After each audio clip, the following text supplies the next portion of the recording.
if you think that was bad. Joseph Smith was walking down the street one day, and one of his neighbors hollered at him, "Hey, we got a new baby in here. Come on in and give him a name and a blessing." Went in the house, named him Mahonrai Moriankum. I heard that. They never asked him to Boing! bless another child. Brother of Jared. He said that was just revealed to me. That's the name of the brother of Jared. And that's when it was revealed to him. And George Q. Cannon was walking down the street and saw a group of kids and says, "Oh, you're a cute little boy. Whose little boy are you?" And he looked up at him and said, "Yours." How about Mom Burch in the rest home and your red handkerchief? Oh, well. Hey, family members, we're going to do generational I went to pictures see now. Mom Burch in the rest home, and she said, wait a minute, I got to get this story straight. Tell about the red handkerchief. Well, I was sitting at her bedside one time. I pulled out my handkerchief to wipe the tears Tell away. them their And she conversation looked is up at going me on and down said, here. "You've They been in need to Dad's hear." drawer again, haven't you?" And she thought she was out of her mind. No. You know, that didn't make any sense. Oh, Lois. But Dad kept his red bandanas in the top drawer. Been in your And I didn't have any red bandanas, and I'd sneak in and get one of Dad's. So she was sharp. Yeah, knew. she knew. She knew. Remember the red? No, Mom, I went up to see Mom, and I said, "Mom, do you know who I am?" And she said, quite likely, you know, how she was. And she finally said, "Well, how did you get here?" And I said, "I drove up from California." And she said, "You drove all that way and you don't know who you are?"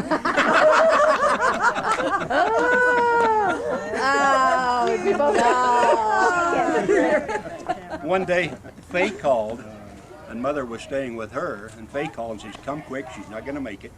Better hurry." And I caught a plane and flew down, went to her bedside, and she was asleep. And I knelt down to her bedside and reached over and just touched her hand. And she looked over at me, and she saw the great concern I had in my face, and she patted my hand. "Oh, now, Bill," she says, "you know how much I've always loved to travel. This next trip's going to be a doozy." And I told her she wanted to know why she couldn't go. And I said, "Well, Mother, you have to be invited for this one. You don't have to pack, but you do have to be invited." Oh, she used to say that to me when she was at Lois's house. "I wish I could go. Why can't I go?" And when I went to see her in the hospital one time, I said, "Mom, why don't you just relax? It's okay. You can go now." And she said, "Do you really think so? But Dad has that young, beautiful bride up there." And I said, "But Mom, Dad's been with her for 20 years now, and he's waiting for you." And she said, "Do you really think so?" And I said, "I know so. He's waiting for you. So you just relax and don't worry about it so you can go." And I could tell she had a real hard time worrying that Dad wasn't going to want her, this old lady, when she got there. Didn't she have, then there was another 10 years. Second to last rest home. It was with him for years. I remember looking at the genealogy sheet, and he had had almost as much time with the first her. wife as he had as he had with her on earth. But never the experience. I said, "Oh, Mom, age is a thing of this world, not the next." That's a good point, Betty. Well, when I saw her, Not the next. you've never seen anything look so glorious. They may not know what you're talking about. Share the experience.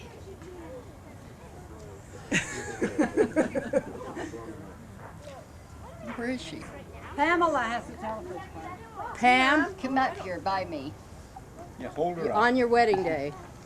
Well, let's start way back. When Pamela and Adam decided to get married, they gave us 6 weeks, so we started looking for a wedding dress. And we walked in, I bought her something, and it was a size 2, and she said, "Well, it's okay, it's a little big, Mom, size 2. So for a wedding dress, I said, "Well, is the wedding next year? You know, or in 6 months we can get a dress made. We don't have wedding dresses in children's sizes." So I thought, what could be more appropriate? And I called Faye and said, "Where is the last lace dress?" No, Mom's you temple? didn't say that. What'd they say? You said, "Hey, do you remember that?" I said, "I know you want Mom's lace temple That dress." re-embroidered was gorgeous, re-embroidered I knew. lace. I finished your statement for her. Anyway, Faye had packed it in a drawer, and it was just like new. So I took Mom's dress, which was, you know, kind of nice, and took it all apart and made Pamela a little wedding dress. But I put the pot de soie sleeves, a little straight dress, And then we did a big potoswa cummerbund and a big sash. And so she said, And Mom, had 16 yards left over. and she said, now Pamela, you tell about inviting Mom to your wedding, or coming back to see you, or whatever. Well, when we were leaving the temple, I just felt No. No. You used to Earlier, invite. when you said, Mom, if you're gone, will you come back when I get married? Yeah, just that. And she said she would. So we thought if Mom ever wants to come back, it would be in the temple when Pamela is wearing her dress. Well, and Lois was on this side of the altar, and I was over here.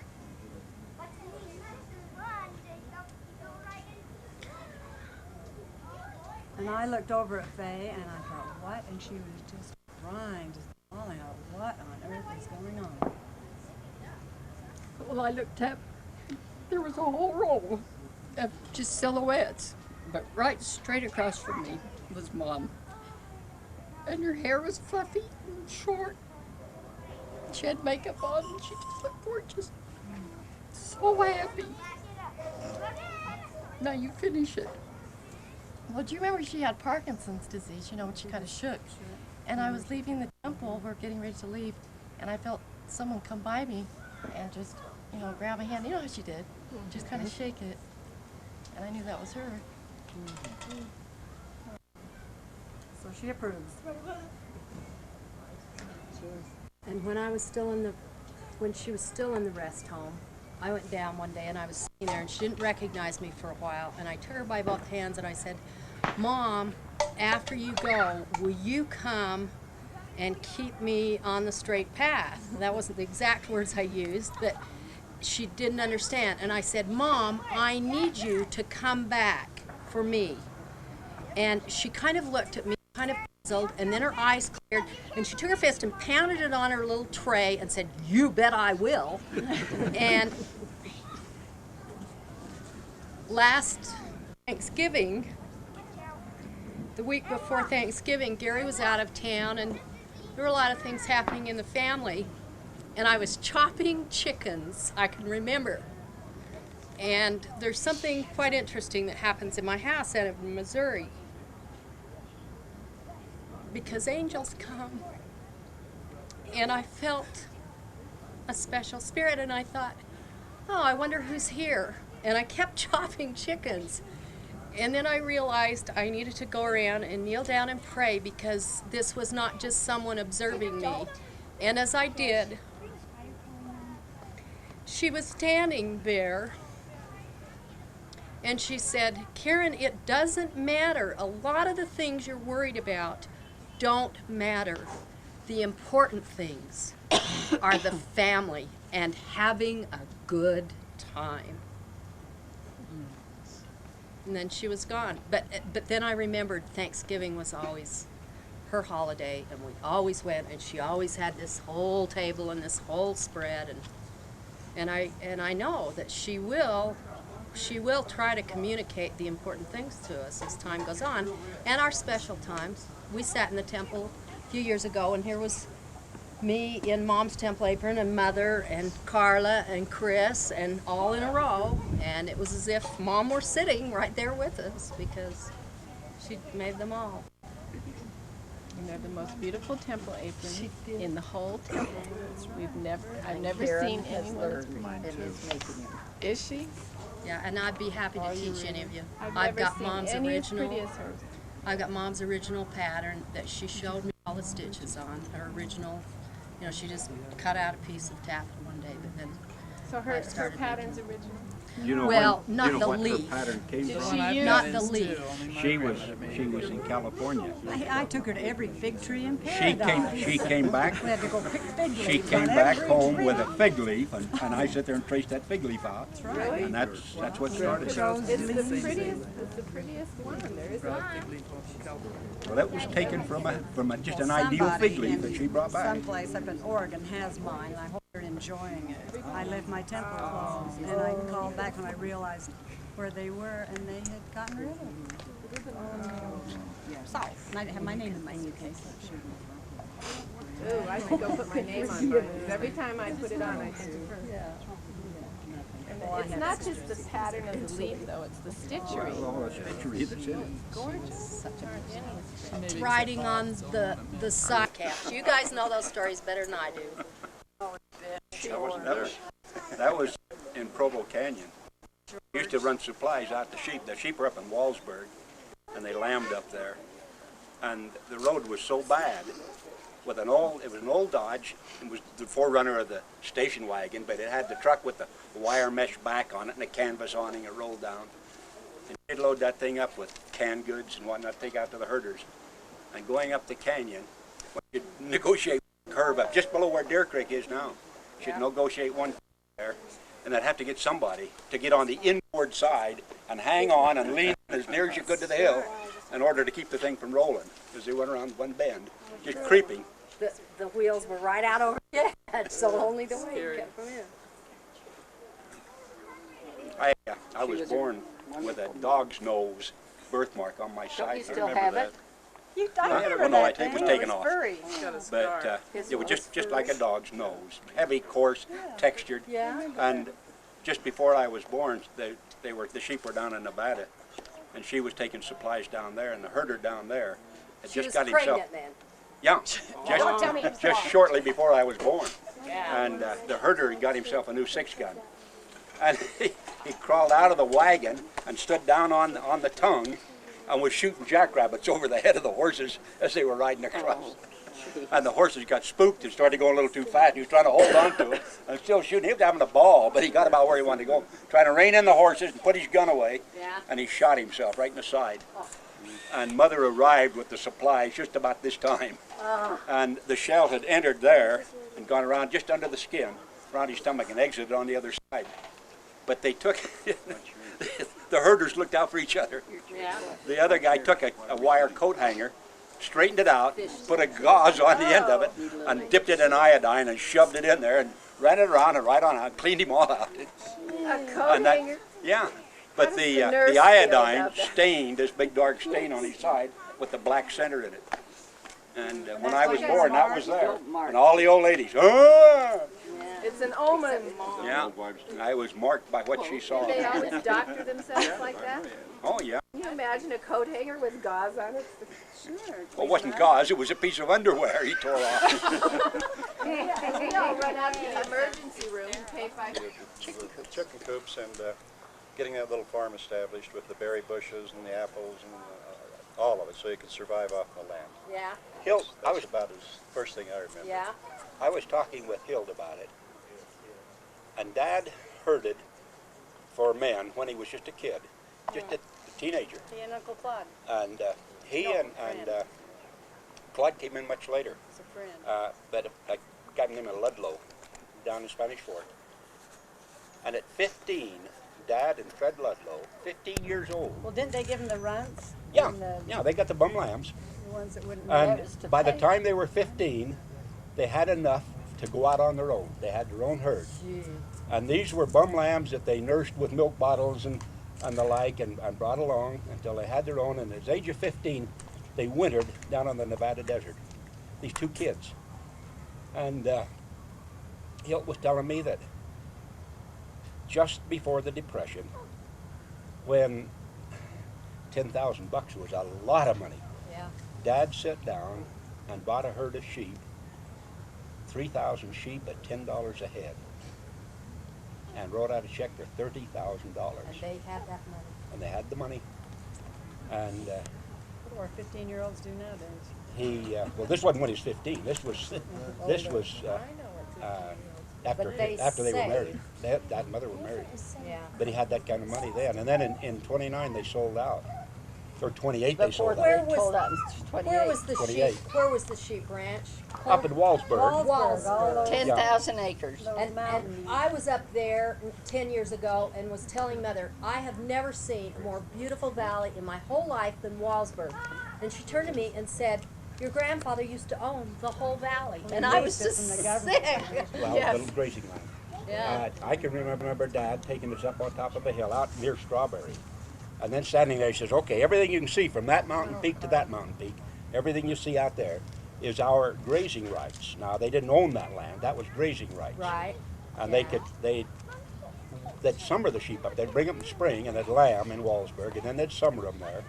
And then in the winter, what was interesting to me, they went to Nevada. And I asked Kilt, I said, what in the world would they take them down on that desert for in the middle of winter? And he chuckled. He said, did you ever consider the tax situation? Tax? Taxes. That Utah wiped had a them pretty out. heavy tax.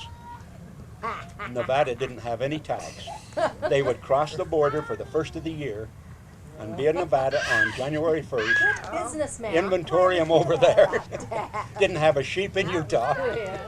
Then turn right around and come back. And they'd get back up to Wallsburg in time to lamb. And I have something I have to tell. Okay. You know, down the back of Mom's garden, Yeah. there used to be a big red barn and then another little, it was a Chicken little coop. barn, but and Grandma Bradford stayed with us an awful lot of time. But she was going down to get some eggs. And George toddled along. And Grandma was in getting the eggs. And George shut the chicken coop. Good boy, George. And Grandma laughed. And she laughed and she laughed. And then she tried to get serious. She said, George, let me out. And then she laughed. He said, you're all right, Grandma. Grandma Bradford. I remember her cinnamon not, rolls. let's not start talking about George's escapades. I got to tell one. Okay, Lit let's the hear it. house on fire, the curtains on the upstairs bedroom window, and You painted the car. painted a brand new most expensive, like a Cadillac or Mercedes with a big paintbrush. No, it wasn't a paintbrush, it was a baby brush. And after he got through, he looked at it and then he started painting. That was in That the car days cost of oil. $2,200. And that was the best car you could buy. It was a Nash, and I remember Mother saying to Dad many, many times, You could buy we three could have Fords. had 3 Model Ts for the price of Right. that one. Daddy Ways, had but it good. was, yeah. And then Hey. Bill tapped Mom on the shoulder. They were coming back from Spanish Bark. And he says, Mom, George is outside the car. And he's out on the running board, you know, Crawled out the window. fast as they could go down the street. Dad, my milkman is Gary Ludlow. He's from Spanish Fork. Or, I say Fork, I'm from Spokane. Well, we're from Provo. I say we say Fork, Fork, too. We all Dutch came home one time with a bunch of skunks. Who's Dutch? Skunk hide. Dutch was an older brother, mother's son. Garth. Guard. He was always Oh, known no, as I Dutch. haven't heard that. But Dutch came home with a bunch of skunk skins. And we all asked him, how in the world can you trap a skunk and not get stink? He said, oh, got the technique. He'd bend a sapling and attach his trap to it and by a water hole. Yeah. And when the skunk would come down to drink, he'd get caught in that trap and the sapling would tear loose and bury the skunk in the water. Oh. Just whoop, right into the water. Flip it over to Tilly. And the odor was carried away. There was no And so he had the skunk hides without any smell. And we were talking about this, and he went on to great lengths to explain it, and he skinned them out and would stretch the hides. The next morning, went down to the barn. She had a little cat, cute little cat called Himmer. She asked if it was a him or a her. We don't know. So I called him Himmer. She called him Himmer. But They we wouldn't went, tell me how to find we went out. down to the barn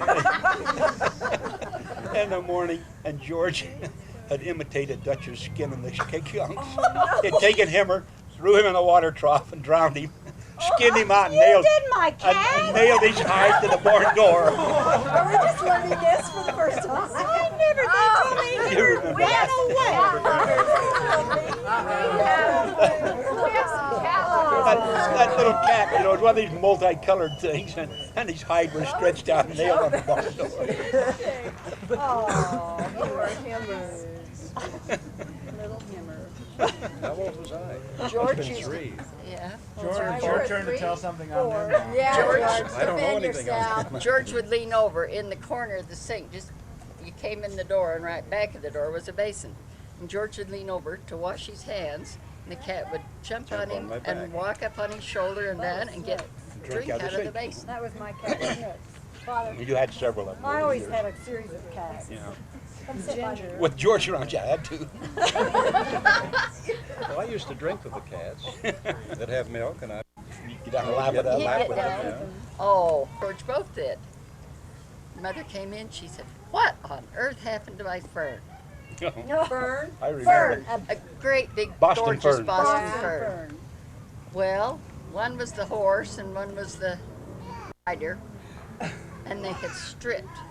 All these stems were just hanging, and all the leaves. That was the funniest were in sensation a pile, when you a grab that pile. thing and strip all those little leaves. Just feel them gathering up in your hand. Don't tell some of these young kids A little pile of hay for his horse. Oh, you're feeding the horse. Yeah, George was the horse and Bill was the. Oh, I was the horse. You were the George. But we both stripped. That was the neatest feeling in your hand to strip those.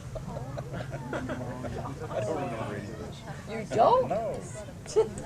Bill had a year and a half on me, and Do you remember the bicycle ride down to Cove? I remember the bicycle ride. Yeah, I don't. How old was I, or how old were you then?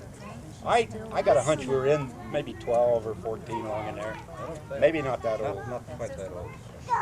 What did We, you do? Rode down to Cove Court and over the mountain and over to Ridgefield and back up on our What, bicycle. what had happened, they weren't 10 speeds, they were one small speed. Well, he had a coaster brake, I had a They were direct 3 drive. speed. You had But 2 legs. they had forgotten my birthday. And you know, all the hustle and bustle going on, and I had a birthday and nobody said boo about it, and I got my nose out of joint. So I talked to him and we went down to the basement and got 2 or 3 cans of stuff and rolled it up in a blanket and took off. And Without telling? Huh? Without telling? No, we told him. You had a sign on the back of that blanket that said St. George or bust. But we rode down to Cove Fort and then up over the other highway and back 89, back home.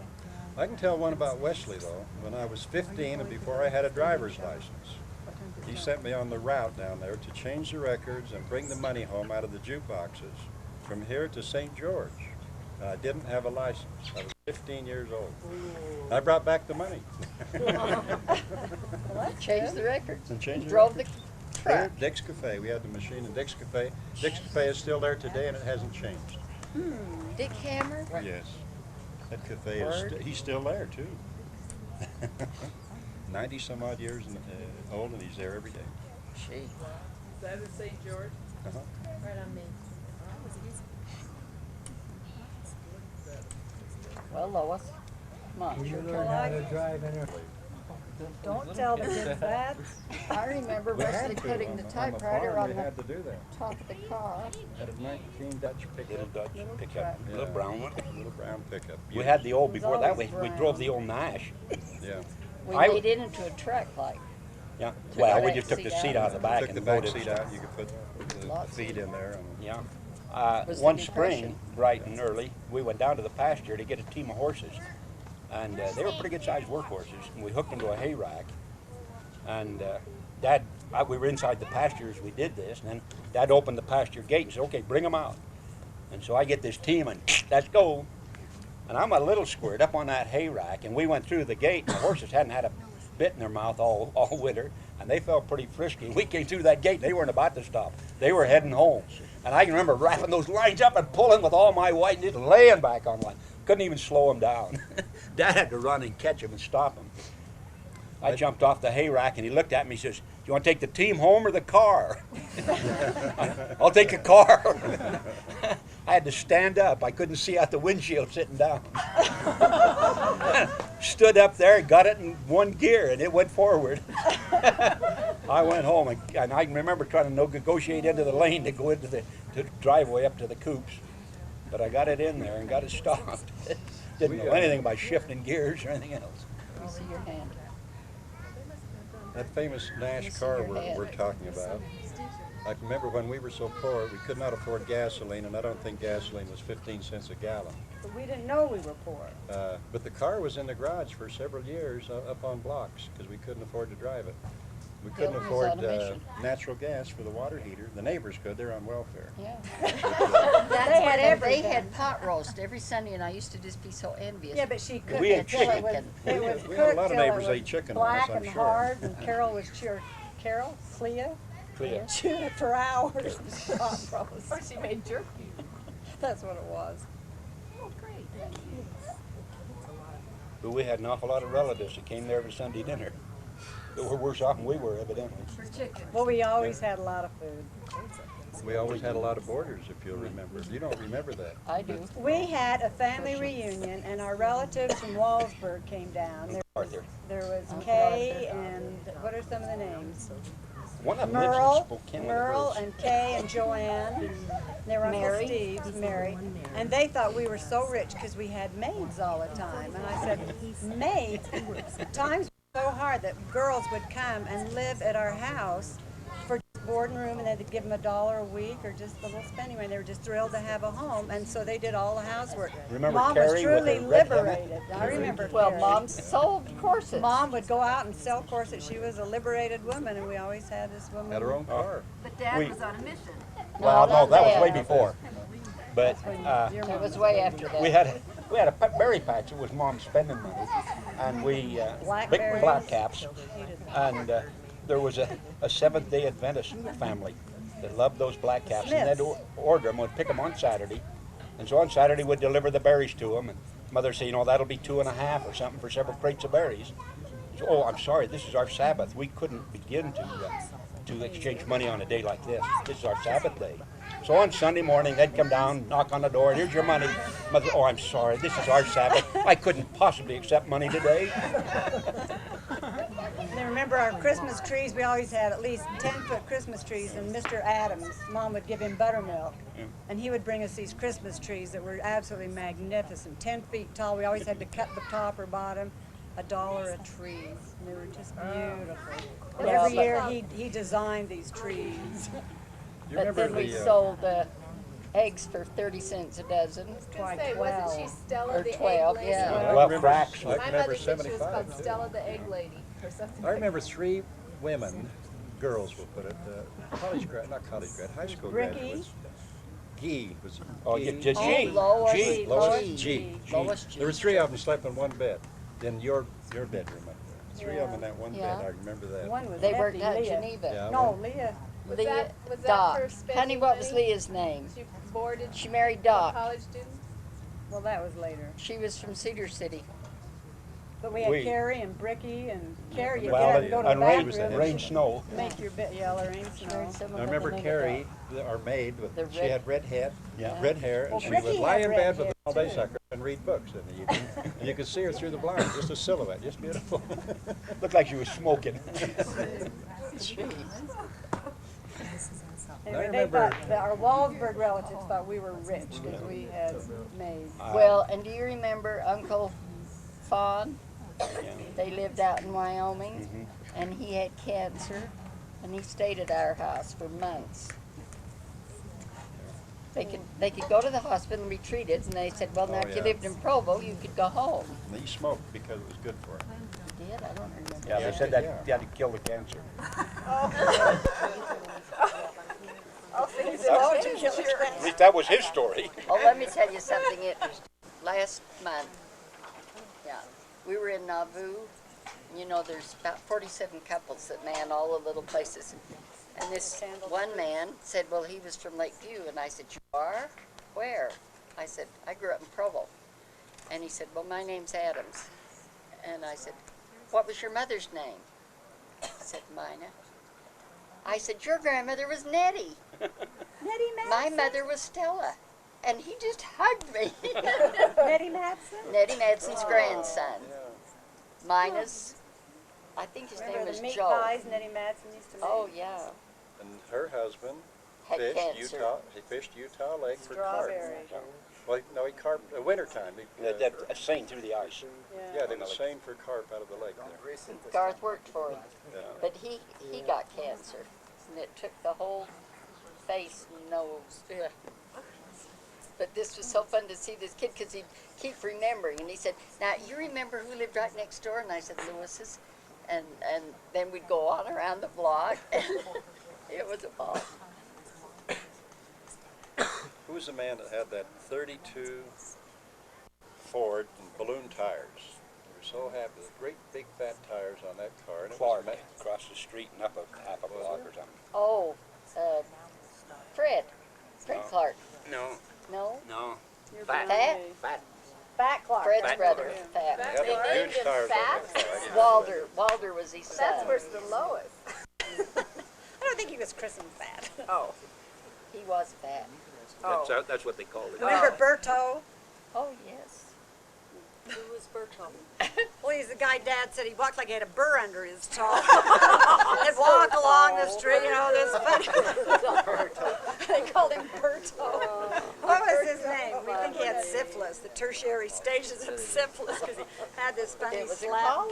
Remember the Bushels that lived, the Ed Bushel? They lived down on the corner. Okay, this is one Wesley. Wesley would drove. He was servicing penny machines that would bend ball gum or Boston baked beans and trinkets. Yeah. And he had some little I remember the ball gun. little sticks of gum, and he gave away a bicycle in a little town once. If you got a stick of gum, he said a free bike, or you got 10 of this, then you win the bike. We gave a bicycle away one time. I think it was a guy. I think it was my bike, George. Ed Bushel, though. This was a foreign car that he drove, a little station wagon. And it was an Austin or something like that. Overland. A what? Overland. Overland. Oh, Overland, all right. Yeah. Anyway, Ed Bushel got into the car and stole a box of these Boston baked beans and took them home. And Wes In the said, wintertime. What happened to the beans? And nobody knew. I didn't do it. You didn't do it. We're all innocent. Nobody did anything. We started looking in the snow, and there's a bean, there's a bean. There's a bean. So we went right to his house and got him. You remember sitting down the basement casing eggs? Oh. You bet. By the hour. That. And loved it. these little kids came down to buy some eggs, and Dad looked at this little boy and he says, "How old are you?" And the little boy said, 3. He says, "No, you're not 3." He had his older brother, and he says, "Yeah, I'm 3. I'm 3." You know, and Dad says, "Oh, you're not that old." Gotta be "Yeah, older I'm than that. 3." And he says, "You couldn't get your face that dirty in 3 years." And I said, "Dad, he had this dry sense of humor." You know where Bill got a lot of his jokes. Yes. I got it from his dad. You heard that? Well, I was there. I guess you were there too. Yes.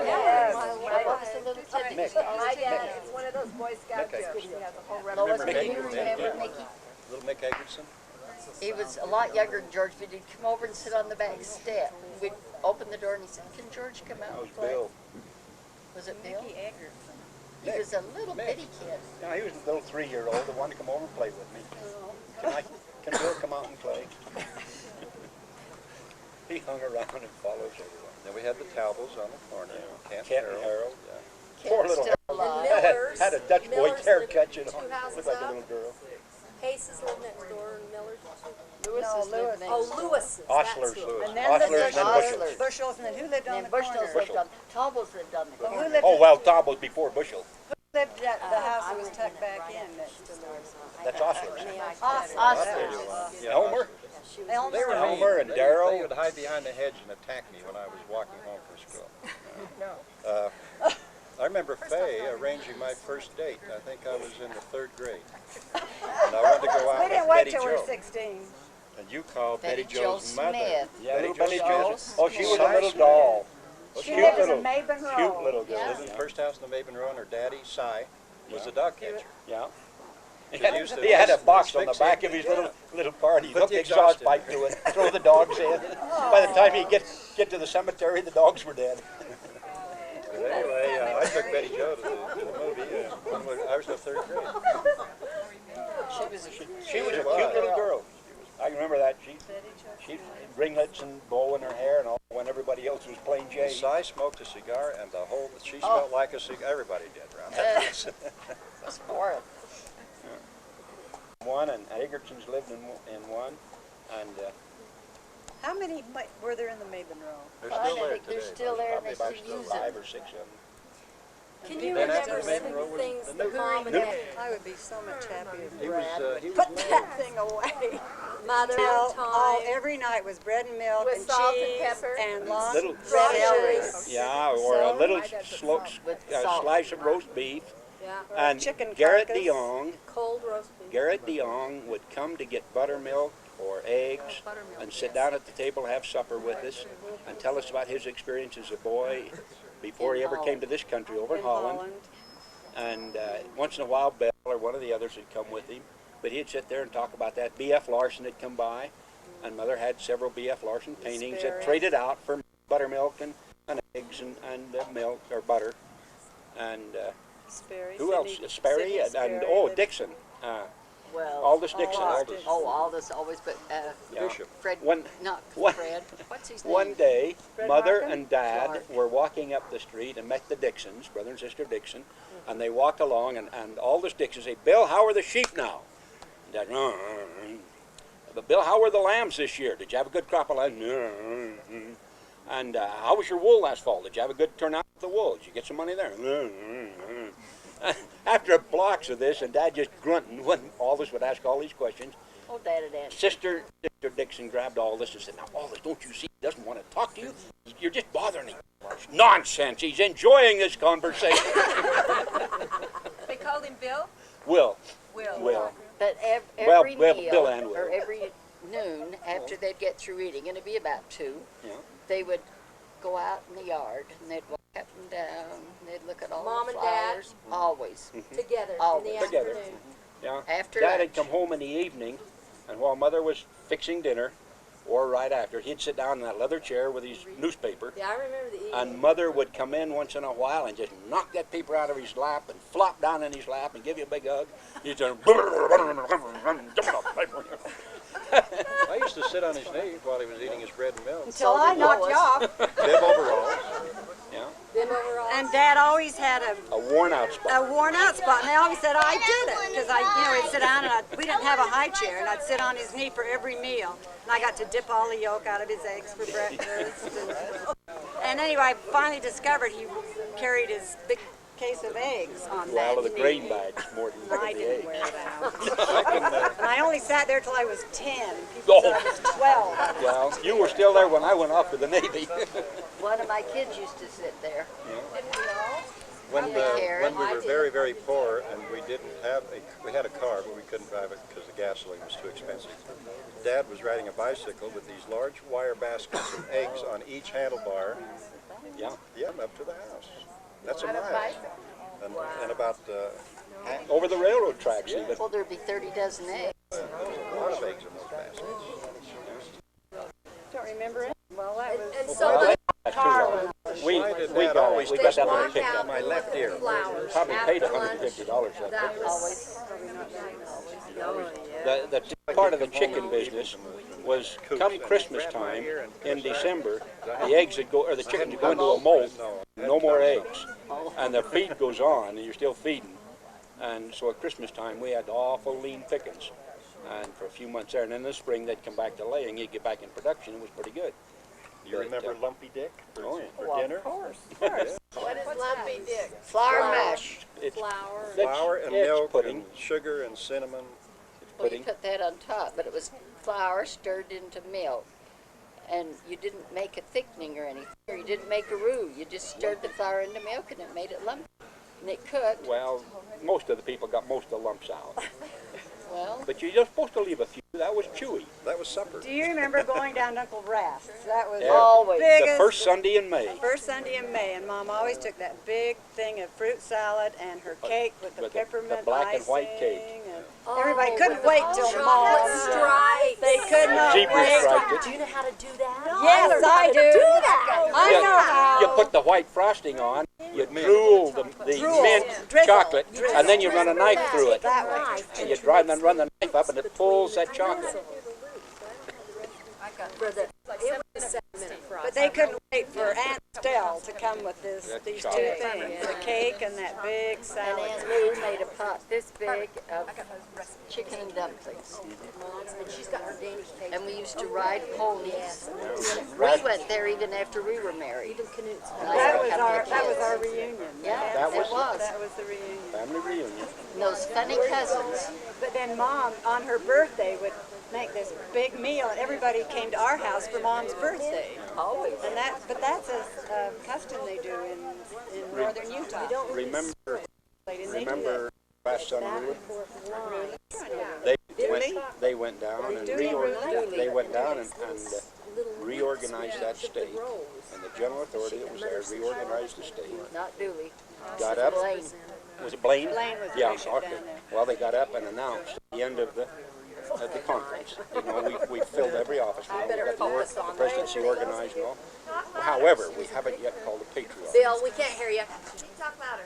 They they were reorganizing Uncle Ra's Steak Palmyra. in Palmyra, and Blaine Hanson was Uncle Ra's boy, and he'd He lived right been a across the faithful street. member of the church all his life and held several positions. But at the conclusion of this stake conference, when they reorganized, the general authority got up and announced that we've reorganized the entire stake now and called everybody all positions except one.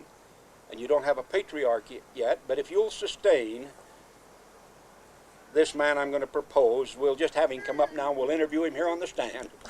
Blaine, would you come forward? All you people that could sustain Blaine says you're a new patriarch. And it was that informal. Maybe these kids don't know that see, Dad didn't ever have a chance to do much outside of herding sheep. And so when they were married, Mom felt bad that he didn't ever go on a mission. So she went to the bishop and said, I want my husband called to go on a mission. And the bishop said, Sister Burch, you're out of your mind. You know, you've got three boys from a previous marriage, and you got a little baby girl. She said, okay. Well, in the size of your business, you know, you can't pull a man out with the responsibilities he's got. So then he goes up to the stake president. Mom did. Went up to the stake president and Dad didn't know said, anything about no. So she says, I want my husband called on a mission. And he said, no way. So He was the banker. He knew. She goes to Salt Lake to one of the general authorities and said she wanted him to be called on a mission. Shortly after, Dad was out at the sheep camp, and they were going in to pick up the mail, and he had one of the fellow sheep herders. He said, you know, I had a strange dream last night. I dreamed they called me on a mission. And when he got there, here was this long, that's how they used to call him, just a long white envelope, office of the church, and there was his mission call. And he went. Uncle Claude didn't. Uncle Claude sent his... They asked Uncle Claude to go. But later. But Dad went. Harold B. Lee was one of his mission companions. He had a little certificate, and I may still have it. I've got his Bible. It may be there, that he was recognized, well, he was in the mission at the same time, but he was recognized as having distributed more books of Mormon that quarter, that month or something than any other missionary. And when he, But when he got, This was when he Lincoln, got Nebraska. home, when he Central didn't want to States. go back to the when he got home, he in the was, church history. he thought it was such a great experience, he went to Claude. And they had several business relations together. He says, Claude, I'll pay for it, you go. This is his brother? Yeah. His older brother. And Claude turned it down. He said, no, I wouldn't But he do sent it. his And he daughter had, Mary. was it the Buick dealership that Claude had? In American Ford. No, in Provo. In Provo, on, Yeah, on it was University Buick. Avenue. It was Buick, I'm quite sure. Buick dealership, and he lost it, lost everything. He ended up in Pleasant Grove on a fruit farm And with that's, 13 kids. that's when Grandpa, the bank raised used good water. Grandpa's money to pay Claude's debt. And that's That's how how Grandpa they lost Their lost book, all his money. their book, or their bank bank accounts were together. They were partners Yeah, in the because sheep they were business. partners in the Yeah. sheep, Well, the bank and said, they "You're just still took partners," Dad's- and took his money. In talking with Hilda about it, they That's weren't what Hilda- really. Claude No, didn't they have any weren't. interest in the sheep. They weren't partners in But the... Dad- They weren't in the We need sheep. to straighten all Dad these stories out. Dad had financed We've all Claude got in the Hilda's automobile business, and that was where the tie was. That Claude didn't have really an interest in the sheep, but Dad had financed him in the automobile business. So when his automobile business went broke, That's they the went back sheep. to Dad and took the sheep. Yeah. That's how it And was. Hilton said from then on he didn't trust banks, and so he kept his money in the front pocket of his overalls. And Hilt was up in Idaho, tending sheep when he got his mission call. Straw, you're over here. Mother prayed for that one too. You know? We all did. Mother was a great one. She'd get these ideas and she'd say, I think we ought to do whatever. And Dad would say, no way, it can't be done. Yeah. Well, that's all you had to say to Mom. Yeah. Where's my husband? When they moved there, that backyard was ashes, yay high. And do you remember the big flour and sugar bin that you pulled Oh, out? yeah. Oh, Well, yeah. they were back at the back of the yard. I don't know what had happened, but they were back there. Mom got them up, scrubbed them out, and fixed them. But she said, this would be a wonderful place for a garden. Never can grow anything in those ashes. Why was it ashes? Well, They the dumped people the ashes from the coal stove out back. they had coal stoves, and they just dumped their ashes. Coal furnace. Yeah, and a coal Yeah. furnace too. He had a wonderful garden out there. Well, Beautiful. she got rid of the ashes and got some topsoil, and then you Well, should have heard we had- Dad we had brag cows when Mother'd back have there. these. We had a cows barn back back there, and that fertilized everything. All the neighbors, Who told her she lawns, could not gardens, have a everybody in the pond block. with goldfish? You We- told her that? Who told her that? Oh.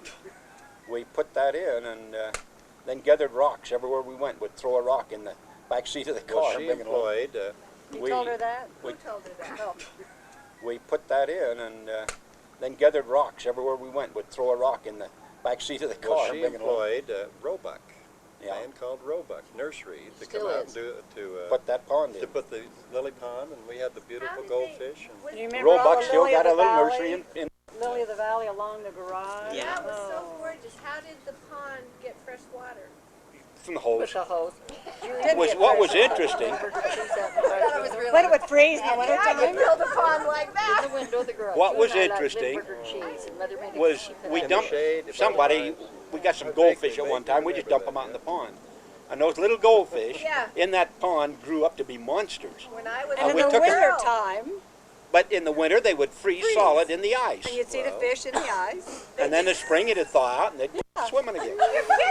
And we raised fish by the And jillions. tadpoles and, Well, sometimes they would. And lotus blossoms. well, they weren't quite that big. You were a little girl, Barbara. About like that. But they- Sometimes they- they would take the fish down to the, Yeah. to the chicken coops, and where the trough where the run water for the chickens to drink. Next to the cesspool. No, We we just had a put wooden a barrel, barrel. and put the fish in a wooden barrel. Now that water wouldn't freeze, but the chickens would wash the beak, the From the mash on the bran, beak, yeah. get in the water, and the goldfish ate the grain, they'd and get they big. got huge. That bottom of that bucket or that barrel that was there would be that deep of just grain, mash, which is a combination of some food and then a lot of ground up Ground up grain. grain. And